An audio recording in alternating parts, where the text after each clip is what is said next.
If you really want to create content that grows your business, then you need it to connect to your ideal audience's goals and challenges that relate to what you offer. So in this video, I'm going to share a simple strategy you can implement right away to do exactly that. Before we get to today's strategy, I wanted to make sure that you know that today's video is part of the 4-week audience engagement experience. We started this in my last video all about how to figure out exactly what your ideal audience wants to hear from you. So if you missed that one, be sure to check it out and hit subscribe so that you don't miss the next 2 strategies I'm going to be sharing in my next 2 videos.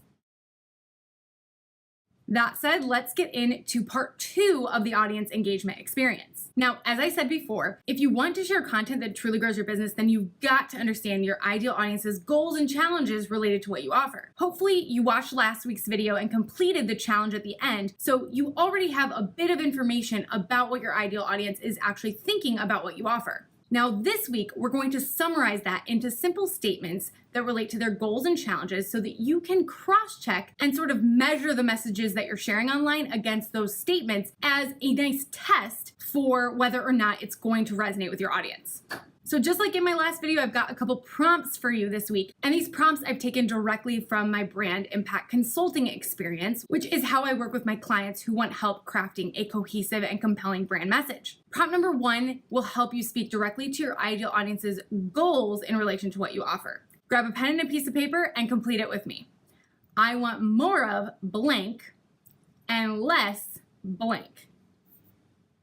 So one specific example that my audience members and clients have shared with me is that they want more engagement with the content that they are sharing online, but they want less pressure to keep up with what everybody else is doing. So knowing this makes it much easier for me to speak their language in the content that I'm sharing here on YouTube or over on Instagram. Now let's get to prompt 2, which is all about speaking directly to their challenges in relation to what you offer.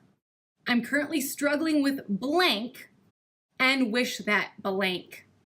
So this one is slightly more negative, but hey, we all experience struggles in life, and sometimes your offer can be the perfect solution to help your ideal audience members to overcome those hurdles in their lives and businesses. So my example, the reason I'm doing this audience engagement experience is because my audience members and clients have been saying that they're currently struggling and they wish that they just knew what content to share that would truly connect with the people they're excited to serve. So there you have it. Those 2 prompts will help you to identify the goals and challenges your ideal audience members are experiencing in relation to what you offer. Now, how do you actually use those prompts? Well, the next time you go to post on social media or plan out your content for the next month, go ahead and take a look at the topics that you're sharing and cross-check those topics against the goals and challenges that you just wrote out. Do they make sense? Do they speak to someone who's experiencing those particular thoughts? They help you to put yourself in your ideal audience member's shoes so that as you yourself are creating content to speak to your ideal audience members, you'll be able to see, is there a match? Is this something that's going to connect with the types of people I want to be attracting and engaging and doing business with?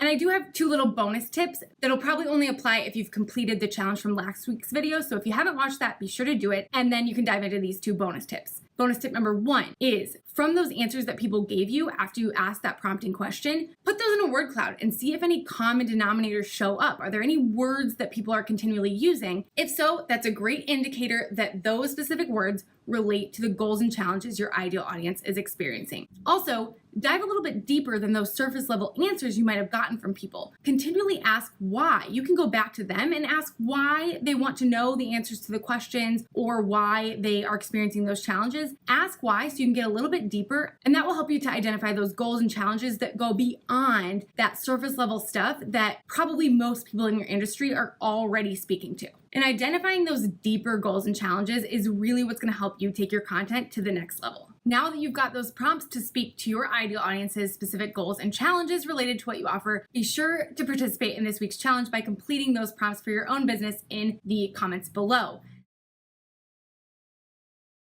And once you've done that, start using those prompts to inform the content that you're sharing online, including on social media. So the next post that you share on social media, once you've done these prompts, I'd love for you to use hashtag audience engagement experience so that we can stay connected. And of course, be sure to like this video and hit subscribe so that you can stay tuned for part 3 and 4 of the audience engagement experience.